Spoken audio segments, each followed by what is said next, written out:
욥은 중동에서 가장 큰 부자였고 그의 자녀들도 모두 복을 누렸습니다. 그 욥에게 이해할 수 없는 고난이 어느 날 찾아옵니다. 스바 사람들이 가축을 빼앗아가고 종들을 죽입니다. 하늘에서 불이 떨어지고 또 양과 종들을 불사릅니다.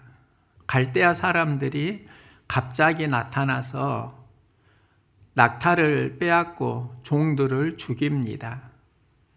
자녀들이 모여서 음식을 먹고 있는데 큰 풍랑이 불더니 집이 무너지고 또 자녀가 죽는 겁니다. 욥도 몸에 종기가 나고 건강을 잃습니다. 아내는 말합니다. 하나님을 욕하고 저주하고 죽으라. 욥은 삶의 기반을 모두 다 잃었습니다. 가진 재산도 잃었고요. 건강도 잃었고요. 가족, 자녀들도 모두 잃었습니다. 이런 상황을 여러분이 만난다고 하면 어떠실까요? 욥은 이 상황에서 믿음이 성장해 가는데요. 내가 가는 길을 그가 아시나니 그가 나를 단련하신 후에는 내가 정금같이 나오리라. 내가 주께 대하여 귀로 듣기만 하였사옵더니 이제는 눈으로 주를 배움나이다. 고난을 통해서 믿음은 정금으로 나오고 하나님을 직접 체험했다는 겁니다. 욥기를 새벽에 묵상하면서 그러면 욥이 어떻게 어려운 상황 속에서 그런 체험을 할 수 있지? 그 질문을 하면서 제가 만난 말씀이 오늘의 본문인데요. 나의 생명이 아직 내 속에 완전히 있고 하나님의 숨결이 아직도 내 콧구멍에 있느니라. 오늘을 보면은 나의 생명이 내 속에 있는 동안에 하나님의 숨결이 나에게 있다. 그러니까 내 생명이 살아있는 동안에는 내가 하나님의 숨결을 느끼고 있다는 겁니다. 이 말을 이해하려고 하면 창세기를 알아야 하는데요. 여호와 하나님이 사람을 땅의 흙으로 지으시고 생기를 그 코에 불어넣으시니 사람이 생명이 되니라. 하나님께서 흙으로 사람을 지으셨습니다. 이걸 육체의 탄생이라고 합니다. 그 코에 하나님의 생기를 불어넣으실 때 생명이 되고 이 생명이 영의 생명, 완전한 생명이라고 할 수 있습니다. 욥이 하나님의 숨결이 내 안에 있다는 말은 내 영이 살아있다는 고백입니다. 고난을 당하는 상황 속에서 내 영이 살아있다고 고백하는데 그게 어떻게 가능하지? 하나가 어려우면 감당할 수 있는데요. 엎친 데 겹친 겹으로 설상가상 계속 고난과 재앙이 몰려올 때 이런 고백을 한다는 건 결코 쉬운 문제는 아닙니다.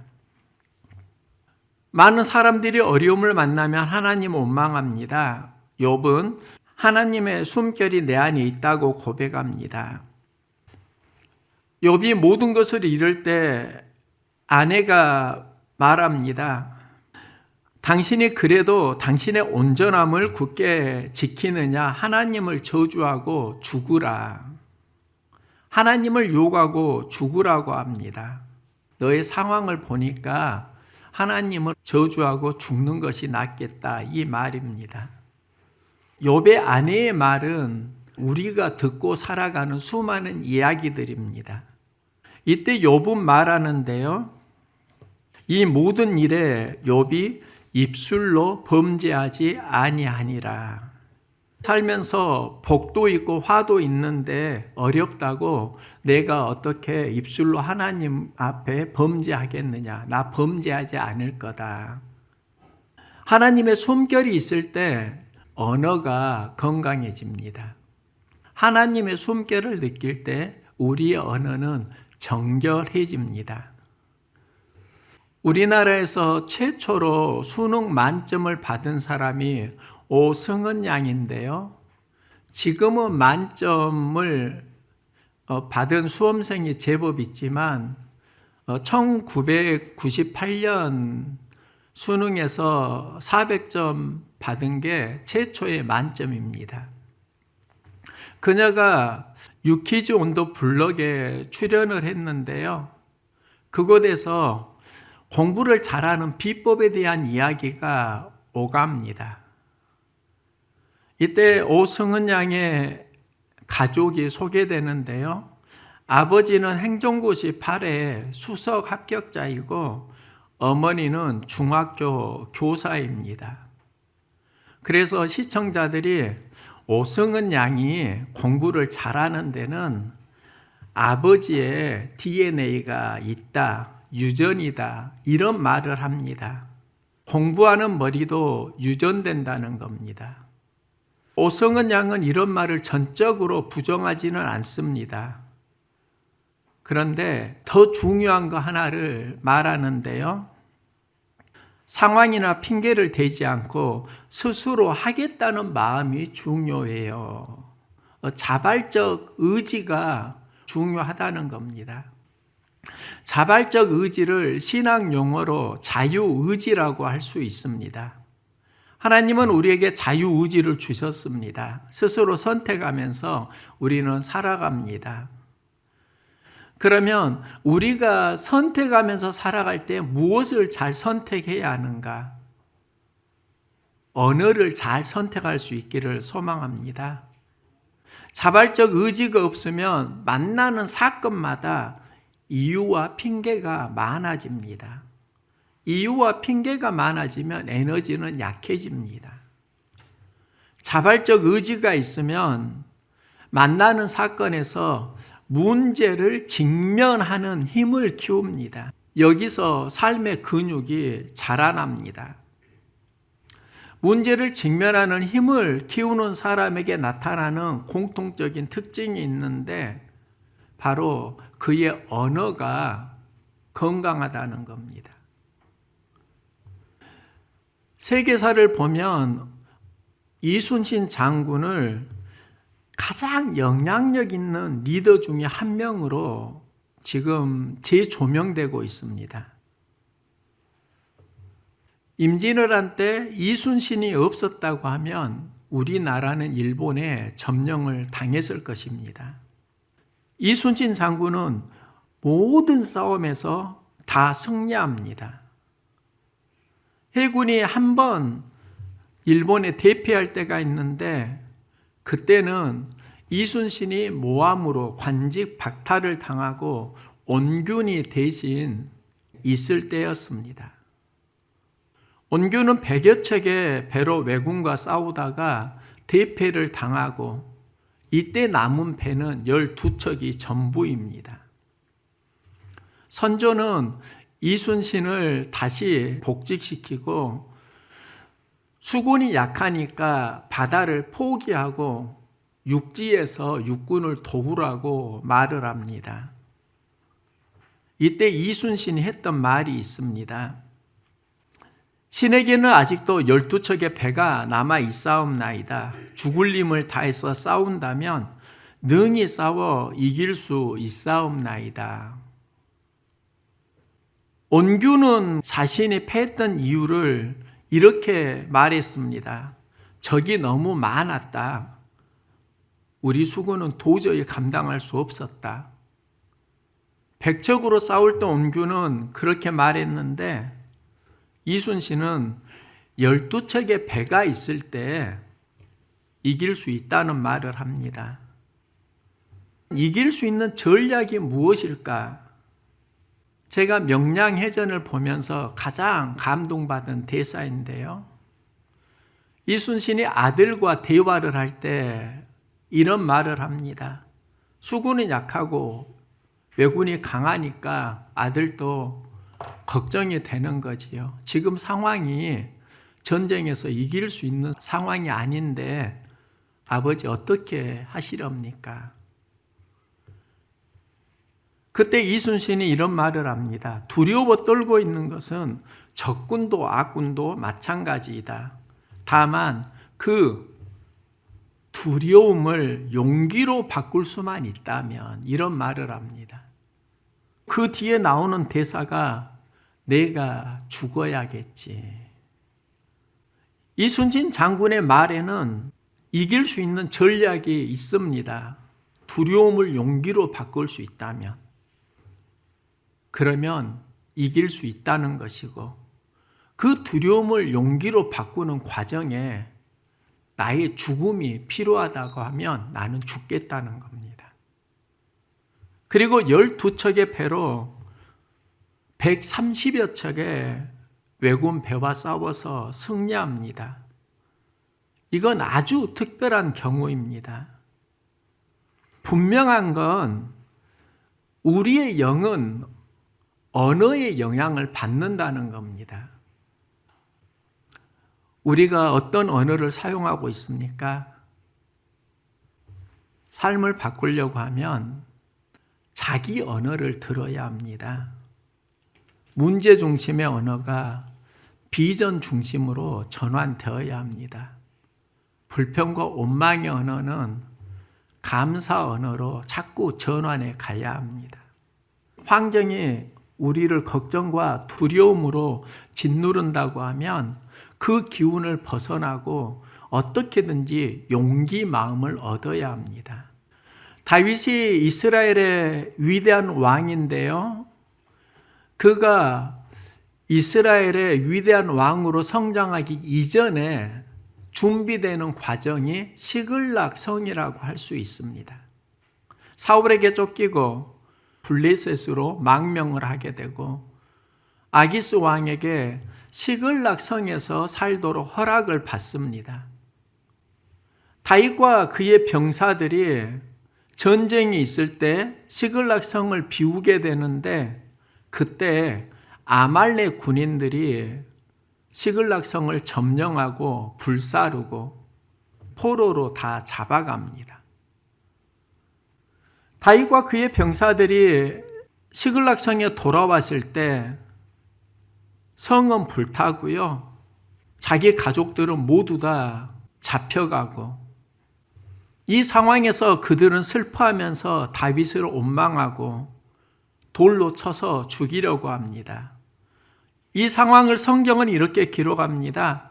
백성들이 자녀들 때문에 마음이 슬퍼서 다윗을 돌로 치자 하니 다윗이 크게 다급하였으나 그는 하나님 여호와를 힘입고 용기를 얻었더라. 다급하였다라는 말은 두려움으로 이해할 수 있습니다. 시글락 성이 불타고 그를 따르는 사람들이 분노하면서 돌로 죽이려고 하니까 두려움을 느꼈습니다. 이 두려움은 상황의 숨결이라고 할 수 있습니다. 이때 다윗은 여호와를 바라고 용기를 얻었더라. 두려움을 용기로 바꾼 그 힘이 어디서 나오는가? 하나님을 바라보았기 때문이고 하나님의 숨결을 느꼈다는 겁니다. 하나님을 바라보고 하나님의 숨결로 숨을 쉬기 시작하니까 내 안에 마음의 기운이 용기로 전환되었다는 겁니다. 그 용기는 말씀을 따라가고 아말렉에게서 다시 그의 가족들을 모두 다 구출해 옵니다. 하나님을 바라본다는 건 영적으로 말하면 내가 상황의 숨결이 아니라 하나님의 숨결을 호흡하겠다라는 신앙입니다. 하나님을 호흡하고 상황이 주는 두려움, 용기로 전환됩니다. 몸이 건강하려면 복식 호흡을 해야 합니다. 노래하는 분들이 오래 사는 이유는 복식호흡을 하기 때문입니다. 복식호흡이 옅어지면 흉식호흡이 되고요. 흉식호흡이 옅어지면 목숨이 됩니다. 생명이 끊어졌다라는 말은 이 목숨이 끊어졌다는 겁니다. 숨이 끊어졌다는 겁니다. 우리의 삶을 보면 또 하나의 호흡이 있습니다. 몸으로 쉬는 복식호흡, 흉식호흡, 목숨이 있는데 우리의 영에도 숨결이 있다는 겁니다. 상황을 숨쉬면서 살아가는 인생이 있고 하나님을 호흡하면서 살아가는 인생도 있습니다. 내가 가는 길을 그가 아시나니 그가 나를 단련하신 후에는 내가 정금이 되어 나오리라. 하나님은 그럼 우리를 어떻게 정금으로 만드시는가? 나를 단련하신 후에는, 고난이라는 상황 속에서 나를 단련하신 후에 정금으로 나온다는 겁니다. 즉 정금으로 나오는 그 믿음에는 고난이라는 과정이 있다는 겁니다. 예전에 제가 배드민턴을 한 10여 년은 친 것 같습니다. 잘 치지는 못했는데 배드민턴을 시작한 지 몇 달 안 되는 상대에게 게임에서 졌던 적이 있습니다. 나는 배드민턴을 10여 년 쳤는데 어떻게 이제 배운 지 몇 개월 안 된 이에게 지는 거지? 내가 운동신경이 그렇게 없나? 그 이유를 알았습니다. 저는 그냥 내 마음대로 배드민턴을 쳤고요. 거기에 길들여졌는데 상대는 시작할 때부터 코치에게 레슨을 받았더라고요. 훈련받지 않고 치니까 기간은 길지만 실력이 오르질 않는데 코치에게 레슨을 받고 훈련을 받은 상대는 시간이 지나면서 급격하게 올라가는 겁니다. 우리가 어디에서 성장하는가? 내 마음대로 살 때 성장하는 게 아니라 고난 속에서 하나님 말씀으로 훈련을 받을 때 성장합니다. 우리 교회에 다양한 분들이 계시는데요. 하나님이 보내주신 선물 중에 이정범 집사님이 계십니다. 얼마 전에 이런 말씀을 하시더라고요.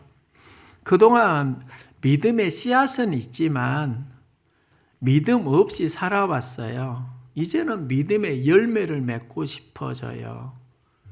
그런 마음의 소원이 있는데 유튜브를 보다가 칼 가는 걸 보고 칼갈이 전도를 하고 싶다며 칼을 갈 수 있는 장비를 다 구입을 하셨습니다. 집사님께서 칼을 가시면서 처음에 이런 말을 하시더라고요. 남이 할 때는 쉬워 보이는데 직접 하니까 잘 안 되네요. 계속 교회에 오셔서 칼 가는 연습을 하시더니 며칠 전에는 이런 말을 하시는 겁니다. 이제는 감이 오네요. 전에는 이론은 알았는데 몸의 훈련이 안 되어서 잘 안 되는데 계속 몸의 훈련을 하다 보니까 이제는 숙련이 되어 간다는 겁니다. 정금 신앙으로 성장하는 과정에는 몸의 훈련이 참 중요합니다. 사람은 몸의 훈련이 어디로 길들여지느냐에 따라서 습관이 되고 내가 습관을 길들이지만 나중에는 습관이 내 삶을 인도해 갑니다. 엘리야가 갈멜산에서 바알과 아세라 선지자 850명을 무찌릅니다.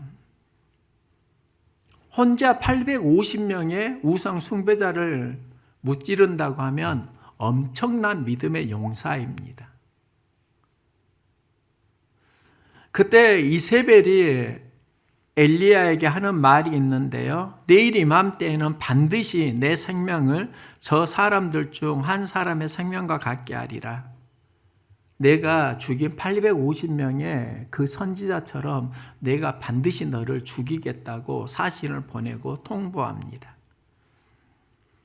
엘리야는 이세벨의 말을 듣고 광야로 도망가고 로뎀나무 아래에서 기도하는데 차라리 죽는 것이 낫겠습니다. 하나님을 원망합니다. 엘리야가 로뎀나무에서 기도하는 모습을 보면 너무나 분위기가 다릅니다. 어떻게 믿음의 용사가 이렇게 겁쟁이가 되었지? 850명의 우상 숭배자들과 싸울 때는 하나님의 숨결이 있었고 하나님을 향한 열심이 있었습니다. 그런데 이긴 이후에 하나님의 숨결이 이세벨의 숨결로 전환됩니다. 이세벨의 숨결이 찾아오니까 이세벨을 호흡하게 되고 그는 차라리 죽는 것이 낫겠다 겁쟁이가 됩니다. 내 영이 상황 속에서 누구를 호흡하느냐에 따라서 달라진다는 겁니다. 로뎀나무 아래에서 엘리야가 차라리 죽는 것이 낫겠다고 하나님을 원망할 때요, 하나님께서 엘리야에게 천사를 보내주시고 음식을 주고 일어나라고 합니다. 음식을 주고 일어나라, 이걸 어떻게 이해할 수 있냐면 너 지금 이세벨을 호흡하지 말고 하나님의 숨결을 호흡하란 말이야. 이세벨을 호흡하니까 답답하고 두려운데 너 다시 하나님을 호흡해. 하나님의 숨결을 다시 회복해. 천사가 누구인가 보면은요, 하나님의 숨결을 호흡하도록 도와주는 사람입니다. 엘리야는 천사를 만나고 다시 용기를 얻고 호렙산에 가게 되고 호렙산에서 하나님의 세미한 음성을 듣는데요, 하나님의 세미한 음성이 무엇일까? 하나님의 숨결이라고 할 수 있습니다. 여기서 그는 용기를 얻고 이스라엘의 영적 부흥을 다시 재건해 갑니다. 욥의 믿음이 고난을 이기고 성장하는 과정에 제가 발견한 건 하나님의 숨결입니다. 내 영에는 하나님 주시는 생명이 살아있다고 고백하면서 무엇과 연결하냐면 하나님의 숨결이 내 안에 있느니라. 본문을 보면은요, 욥은 하나님을 이렇게 말합니다. 나의 영혼을 괴롭게 하시는 전능자이다. 내 재산을 모두 다 잃어버렸고 자녀들이 모두 다 죽고 종들도 죽고 아내는 나를 원망하고 저주하고 있고 또 친구들도 와서 내 죄가 있으니까 죄를 돌이키라고 말을 하고, 그는 모든 것을 다 잃어버린 상황에서 내 영혼을 괴롭게 하시는 전능자이다. 솔직히 인정하는 겁니다. 그가 나를 괴롭게 하시는 전능자의 사심을 두고 맹세하는데 내 안에 하나님의 숨결이 살아있다. 전능자의 사심을 두고 맹세한다고 할 때 그 당시 문화를 보면 무언가를 가볍지 않게 무거운 마음으로 하는 고백입니다. 내가 여호와 이름으로 분명히 말하는데 내 안에 하나님의 숨결이 살아있단 말이야. 하나님의 숨결이 살아있다는 말은 육의 생명은 무너졌다 할지라도 내 영혼은 지금 하나님 주시는 숨결로 죽지 않았다는 고백을 하고 있는 겁니다. 바울이 감옥에서 말합니다. 아무것도 염려하지 말고 다만 모든 일에 기도와 간구로 너희 구할 것을 감사함으로 하나님께 아뢰라. 기도와 간구가 뭘 말하냐면 믿는 자가 가지는 하나님의 숨결이라고 할 수 있습니다. 하나님의 숨결을 느끼면서 내가 어떤 상황에 있든지 영의 사람으로 살아가라는 겁니다. 우리가 처한 환경이 염려가 있고 원망도 있을 수 있고, 그런데 그곳에 멈추는 게 아니라 기도하고 간구하라. 기도와 간구에서 하나님의 숨결을 바울은 만나게 되고, 그는 감옥에서 예수 안에 있는 그리스도의 평안을 누리게 됩니다. 예수의 이름이 죄에서 구원할 구원자입니다. 예수의 이름 또 하나가 임마누엘입니다. 하나님은 우리와 함께 하신다. 임마누엘이 무슨 의미일까 보니까 하나님의 숨결로 이해할 수 있겠더라고요. 숨을 멈추면 죽게 됩니다. 임마누엘은 하나님의 숨결로 살아가야 구원을 받는다. 예수가 임마누엘이다. 예수님은 말씀입니다. 말씀의 숨결이 끊어지지 않아야 우리의 영이 살아난다는 겁니다. 욥은 고난 중에 하나님의 숨결을 경험합니다. 몸은 고난을 당하지만 영은 하나님의 숨결을 호흡합니다. 상황이 나를 힘들게 하는 것 같지만 실은 그 상황 속에서 내가 가지고 있는 마음이 나를 힘들게 하는 겁니다. 그 마음이 하나님을 호흡할 수 있다고 하면 인생은 달라집니다. 야곱이 이스라엘이 되는데요. 이 과정에 그가 했던 것이 하나님의 사람에게 안기는 씨름입니다. 그리고 이스라엘이 된 다음에 경험하는 게 분이엘과 아침 햇살입니다. 분이엘은 하나님의 얼굴을 말합니다. 아침 햇살을 맞이한다. 하나님의 얼굴을 보고 나를 비추는 아침 햇살을 맞이한다. 하나님의 숨결을 느낀다는 겁니다. 영이 충만하면 하나님의 숨결을 경험하게 되고요. 내 영이 육으로 가게 되고 하나님과 멀어지게 되면 계속 세상의 기운으로 치이면서 살아갑니다. 하나님은 우리 인생 가운데 고난이나 아픔, 상처가 없다고 말씀하지 않으십니다. 이때 하나님이 보시는 건 그 안에 있는 생명력입니다. 내 안에 하나님의 숨결이 있느니라. 하나님을 호흡하면서 정금 믿음으로 하나님을 체험해 가는 겁니다. 여러분의 삶에 여러 상황들이 있을 거예요. 상황을 호흡하지 마시고 하나님을 호흡할 수 있기를 소망합니다. 하나님 주시는 영의 생명으로 상처와 갈등을 이기고 복받는 은혜 많이 누릴 수 있기를 응원합니다.